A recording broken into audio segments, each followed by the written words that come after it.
दर्शकों को स्वागत है आपका विधि से एमटी न्यूज में। मैं हूं कृष्णकांत सिंघारी। अब देखते हैं दिन भर की खास खबर। नटेरन तहसील के ग्राम रावण में होगी दशहरे पर रावण की विशेष पूजा आराधना। ग्रामीण लेंगे पूजा में भाग।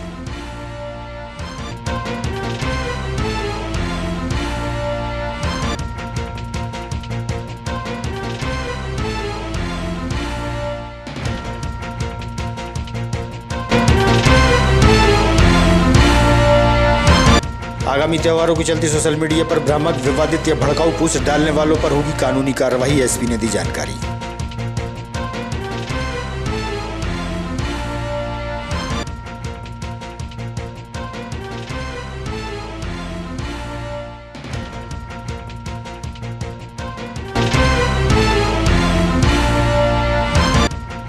और वीवो कंपनी का मोबाइल जेब में हुआ अचानक गर्म, निकला धुआं और हुआ धमाका। आकाश जैन ने बताया।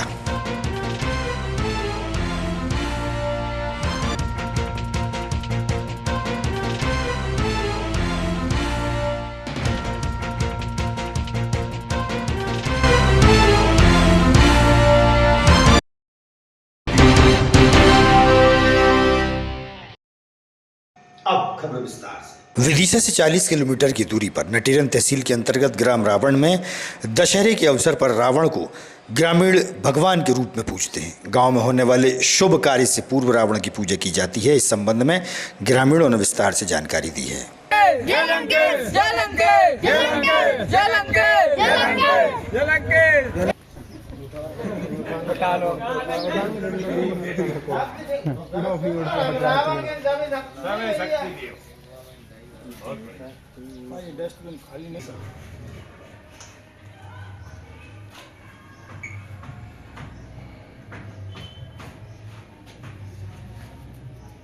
विकास धाकड़। कहाँ के रहने वाले हो? ग्राम रावण। अच्छा, हाथ पर रावण लिखा है।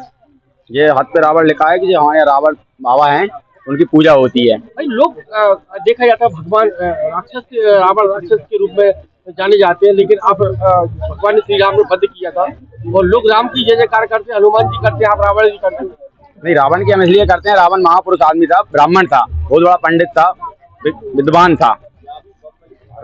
उनका परिचय दे दो। मैं संतोष धाकड़, ग्राम बमोनी रावण निवासी। ये रावण गांव है, यहाँ पर जो पूजा होती है इसके बारे में थोड़ा बताओ। ये बड़ा ही प्राचीन स्थल है और यहाँ मान्यता सबकी ऐसी है, यहाँ इस गांव में सबसे पहले रावण बाबा की पूजा होती है। इसके बाद में कोई भी नया काम या शुभ काम यहाँ के ग्रामीण जन सभी शादी ब्याह या कोई भी कार्यक्रम करते हैं तो सबसे पहले सर्वप्रथम रावण बाबा को पहले पूजा करते हैं। उनकी आराध्य देवी यहाँ पर जय लंकेश के नाम से माने जाते हैं। यहाँ पर वाहनों पर, ये सीने पर, हाथों में जो गुदवा रखा है, ये एक आस्था का प्रतीक है। ऐसे हमारे यहाँ पर रावण बाबा की महिमा है। आपका?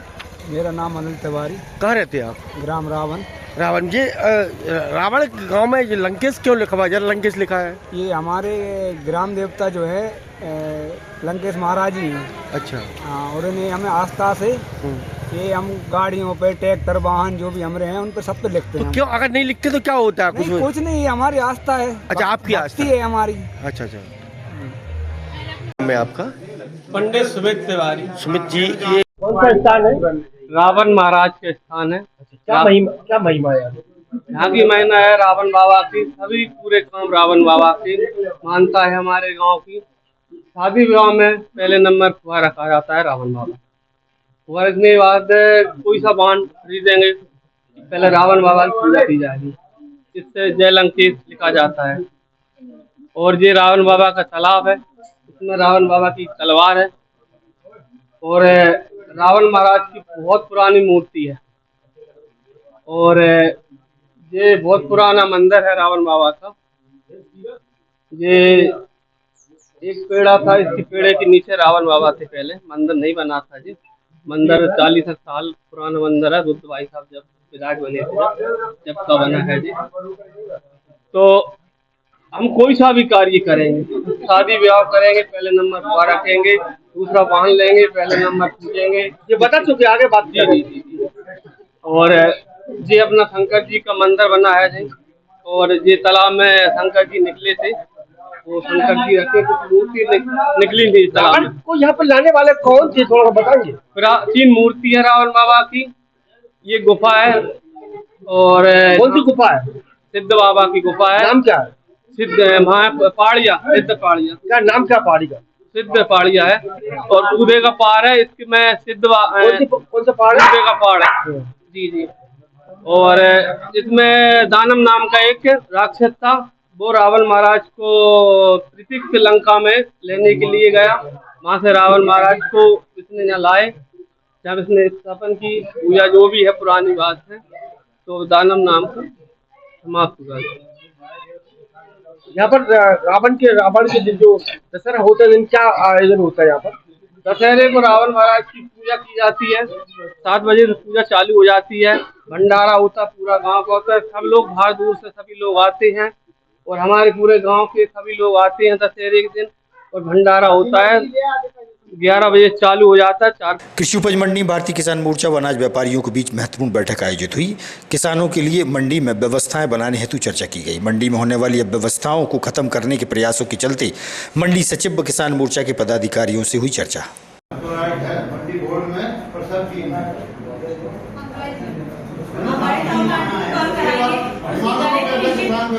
दरें भी निश्चित रहती है कि थोड़ा सा मैं इस बीच में आपने मांग कर रखी, अच्छी बात है। इसमें आपको ये भी मांग रखना चाहिए कि हमारे चुनाव को पैसा नहीं करना, बड़े कांटे से कॉल कराना अच्छी बात है। हमारे इस बैठक रखी गई थी, क्या? आज हमारे वरिष्ठालय के स्तर से प्राप्त निर्देशों के पालन में एवं अपने जिला प्रशासन की तरफ से प्राप्त निर्देशों के पालन में कि आगामी सीजन के लिए अपनी व्यापक तैयारियां हो, तो किसान संघ के साथ हमारी एक मंडी समिति की एक बैठक थी, जिसमें हमारे आगामी सीजन के लिए जो हम व्यवस्थाएं करें पूर्व से, ताकि सीजन में परेशानी ना हो, उसके लिए आपसी चर्चा की गई। और किसान संघ की तरफ से कुछ मुद्दे रखे गए हैं, जिसमें विशेष रूप से हमारे यहाँ जो पानी की व्यवस्था है, लाइट की व्यवस्था है, जो हमारे यहाँ नीलाम के लिए ट्रॉली आती है वो सुचारू रूप से लाइन में लगी हो, कृषक विश्राम गृह की व्यवस्था के लिए, बड़े तौल कांटे से तुलाई के लिए, और किसान व्यापारियों द्वारा मंडी प्रांगण में ही तुलाई की जाए और पेमेंट किया जाए। ऐसे कुछ विशेष मुद्दे रखे गए हैं जिनका हमारे द्वारा उसको अमल में लाया जाना है। तो मंडी समिति का ये पूरा प्रयास रहेगा कि सीजन से पूर्व हम उनकी मांगों का अधिक से अधिक मांगों का हम समय से रहते हुए व्यवस्थाएं कर सकें। किसान जिन लोग दूर से आते हैं रात्रि के काल में कुछ अनाज की चोरी भी देखी जाती है, मतलब, और दूसरा विश्राम गृह न होने से उनको काफी परेशानी होती है। उसके लिए अपन किस तरीके का अपन ठंड में इंतजाम करेंगे? देखिए, ठंड में तो हमने पिछली बार भी अलाव की व्यवस्था करी थी, जो सतत रूप से रात में हमारे यहाँ 6-7 बजे से चल के 12 बजे तक ये चलता रहता था, और इस बार भी हम इसी प्रकार से व्यवस्थाएं रखेंगे। और हमने कुछ शेडों में साइड से त्रिपाल वगैरह भी लगा दी थी, और वो क्या कहते हैं उसको, अब तो पर्दे टाइप से लगा दिए थे, चारों तरफ से शेड बंद करके गद्दे वगैरह डलवा दिए थे। क्योंकि अभी विदिशा मंडी में कृषक विश्राम गृह बना नहीं है, और अगर तब तक नहीं होता है तो उसी प्रकार की व्यवस्था हम यथावत लागू रखेंगे। और हमारे यहाँ से टेंडर प्रक्रिया के लिए यहाँ से प्रस्ताव चला गया है, जो शीघ्र ही हो जाएगा।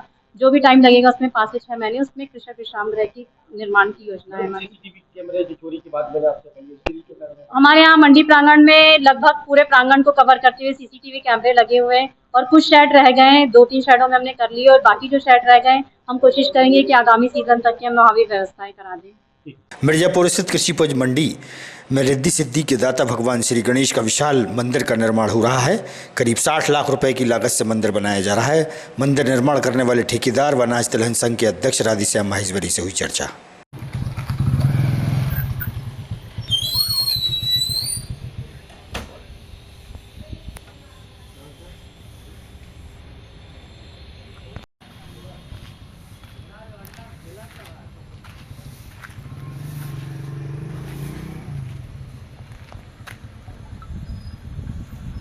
नई कृषि उपज मंडी में, उसके बारे में थोड़ी जानकारी। नई मंडी मिर्जापुर में श्री गणेश जी का भव्य मंदिर निर्माणाधीन है। मंडी ने जगह अलॉट की है 30 बाई 100 की। लगभग 8 महीने से काम चालू है। व्यापारियों के सहयोग से उस मंदिर का निर्माण किया जा रहा है।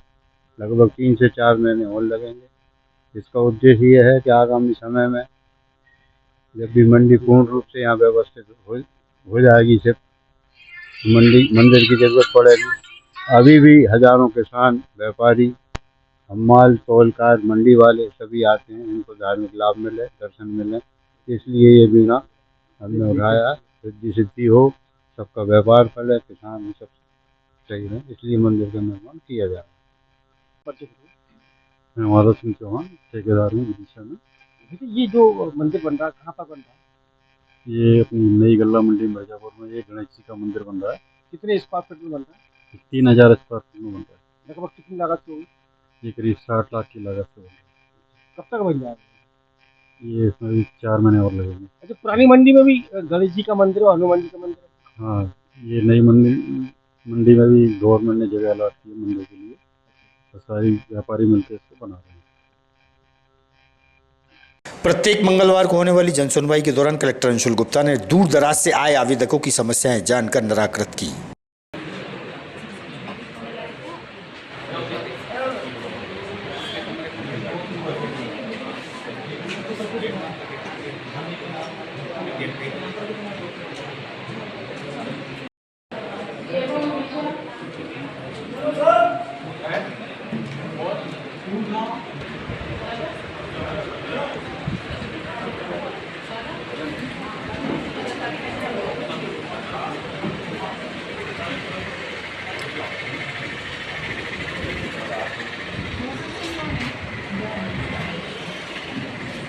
चड़ौरिया धाम के गुरु अंशुल महाराज जतरापुरा स्थित मां दुर्गे की झांकी में पहुंचे, जहां गौमाता को राष्ट्रीय गौमाता का दर्जा दिलाने की मांग उठाई। वहीं उन्होंने पर्ची के माध्यम से लोगों की समस्याओं को भी सुना।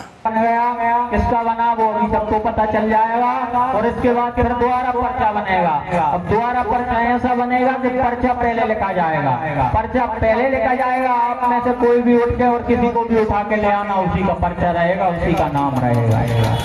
चलिए, पहला पर्चा अभी जो बना है वो महिलाओं में बना है। पहला पर्चा महिलाओं में जो बना है, पीछे से इस साइड में पीछे से जो हाथ जोड़े नीली साड़ी वाली माता जी बैठी, इनके पीछे वाली माता जी उठ के जाओ। बालाजी सरकार की जय।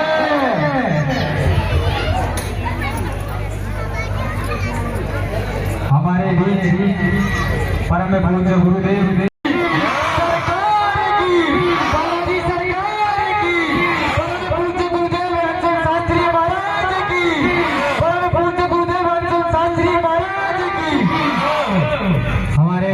गुरुदेव श्री अंशुल शास्त्री महाराज की, माता रानी दरबार की, माता रानी दरबार की। आज नमः श्री गुरु चरण कमलेभ्यो नमः, श्री सरस्वती चरण कमलेभ्यो नमः। मेरा नाम मोहन दास है। मैं वार्ड क्रमांक 17 में रहता हूँ। आज हमारे परम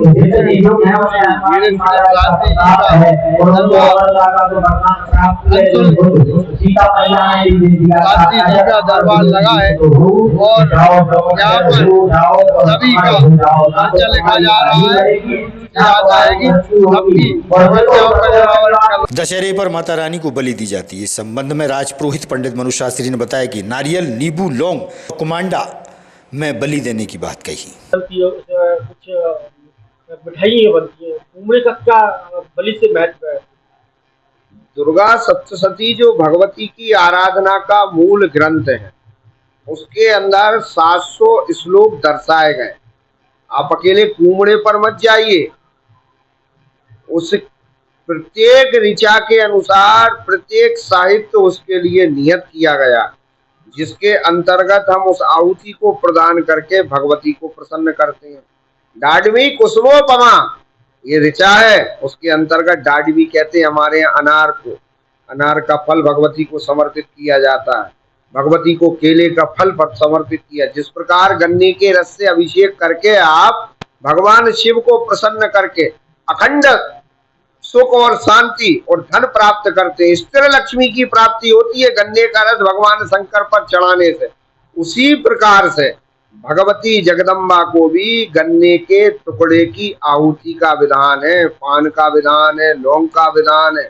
मैं आपसे क्या कहूं, सर्वापादा विनिर्मुक्तो दंधान सुतान्विता मनुष्यो मत प्रसादेन भविष्यति न संशया। संसार में ऐसा कौन सा काम है जो उस आहुति को चढ़ाकर आप भगवती से प्राप्त ना कर सकते हो। यम यम चिंतयते कामम तम तम प्राप्नोति निश्चितम। जो जो चिंतन आप करेंगे भगवती को आहुति प्रदान करते हुए, भगवती आपके उस मनोरथ को पूर्ण करेंगे। अब आपका प्रश्न आया है कुमड़ा के अंतर्गत। दुर्गा सप्तशती में ऋचा है बलि प्रदाने पूजायाम अग्नि कार्य महोत्सवे, अर्थात भगवती को प्रसन्न करने का, उनको खुश करने का मूल जो कारण है सेवा, पूजन, आराधना। सेवा और पूजन तो आपने, आराधना तो की, लेकिन अग्नि के मध्य जिस साहित्य को आप समर्पित करते हैं, शुद्ध तिल होना चाहिए, शुद्ध जौ होना चाहिए, शुद्ध चावल होना चाहिए, शुद्ध घृत होना चाहिए, इन सबसे एकत्रित साहित्य के साथ जो विशेष आहुति भगवती की उस ऋचा के साथ बताई गई है, उन ऋचाओं के साथ चढ़ाते हैं, तब भगवती आप पर कृपा करती है। उन्हीं के अंतर्गत मांस का भोग कलिकाल में निषिद्ध है। देखिए, कोई व्यक्ति जब मृत हो जाता है, शांत हो जाता है, तो 10वें दिन उसको एक मांस के पिंड का गरुड़ पुराण के अनुसार विधान है, लेकिन कलिकाल में वो मांस का पिंड नहीं दिया जाता। उस मांस के रूप में उड़द को निर्दिष्ट किया गया है। उसी प्रकार से उस मांस की परिपूर्ति के लिए कुमड़े का विधान धर्मशास्त्र में बताया गया। कई जगह लौकी का उपयोग होता है, कई जगह नींबू का उपयोग होता है, कई जगह कुमड़े का उपयोग होता है।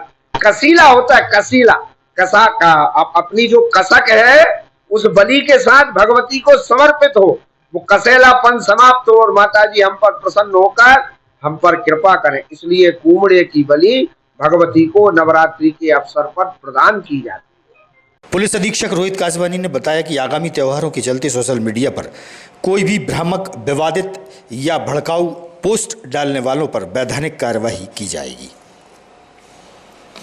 आगामी त्योहारों को दृष्टिगत रखते हुए विदिशा पुलिस सभी से अपील करती है कि सोशल मीडिया पर किसी भी प्रकार की वैमनस्यता या विवाद फैलाने वाली कोई भी पोस्ट न डालें। किसी भी प्रकार की ऑडियो, वीडियो या फिर कोई वक्तव्य उसको अपलोड ना करें, ना ही उसे शेयर करें। विदिशा पुलिस आपके सोशल मीडिया अकाउंटों की निगरानी कर रही है।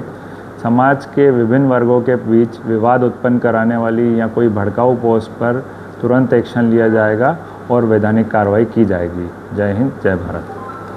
व्यापारी आकाश जैन ने बताया कि वीवो कंपनी का मोबाइल उसकी जेब में रखा था। अचानक गर्म होने पर धुआं निकलने लगा, तभी तुरंत बाहर निकाला और धमाके के साथ मोबाइल फट गया। युवक की उंगलियां और जांघ झुलस गई है। मोबाइल धमाके का चौंकाने वाला मामला सामने आया है।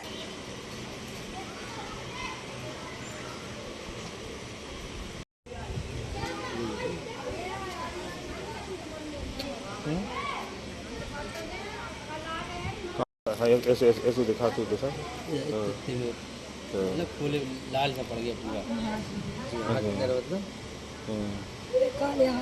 क्या नाम है आपका? आकाश जैन। आकाश, क्या हुआ है आज आपके साथ? सुबह मैं वॉशरूम से निकला तो मोबाइल मेरी लोअर की जेब में था, तो जेब में देखा एकदम धुआं टाइप का ही था। मैंने देखा ये क्या हो गया, एकदम मोबाइल में से ही आग ही निकल रही थी। जैसे ही आग में लोअर वगैरह जल गया तो मैंने मोबाइल ले जाके बाहर फेंक दिया। तो पूरा छाड़ हो गया मोबाइल। कौन सी कंपनी का मोबाइल? वीवो कंपनी का है। कितने का था? ये लिया था मैंने 19,900 कुछ का था। तो क्या चार्ज वगैरह करा थे? कब की घटना है ये? ये सुबह 9 बजे की बात है और रात में चार्ज पे लगाया तो निकाल दिया था मैंने तुरंत 12-1 बजे से निकाल दिया। अच्छा, चार्ज हो गया। हाँ। क्या मानते हैं, मतलब किस कारण से ऐसा हुआ? अब वही समझ में नहीं आ रहा इस मोबाइल में क्या हुआ। एकदम आज पहली बार ऐसा हुआ, मतलब इतने से चार्ज कर रहा, अभी तक कोई दिक्कत ही नहीं आई। तो रात में चार्ज किया था दिन में? रात को मैंने 12 बजे आया दुकान में, 12:30 पे लगाया और 2 बजे निकाल दिया। रात में चार्जिंग पे लगाया और सुबह? हाँ। आगामी खबरों के लिए आप देखते रहिएगा विदिशा EMT न्यूज। हमें दीजिए इजाजत। नमस्कार।